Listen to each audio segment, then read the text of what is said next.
পীরের ছেলে যোগ্য হলে। কবি এম এম ওসমান ওমরে। পীরের ছেলে পীর হতে ভাই, নিষেধ কোথায় আছে জানতে আমার ইচ্ছা করে বিবেকবানের কাছে। অগ্নিঝরা হুঙ্কারে যার বাতিলের কম্পন করে, তাদের পিছু কথা বলা কিসের ইঙ্গিত করে। দেশ জনতা ইসলাম রক্ষায় যিনি আপোষহীন, এমন লোকের সমালোচনা আসলে বিবেকহীন।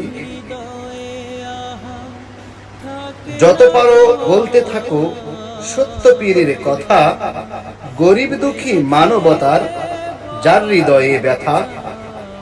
ধর্মের নামে ব্যবসা করে যাদের জীবন চলে, সেই সব পীরের আলোচনা কেউ তো নাহি করে। দরবারেতে বসে যারা করে ধর্মের ব্যবসা, তাদের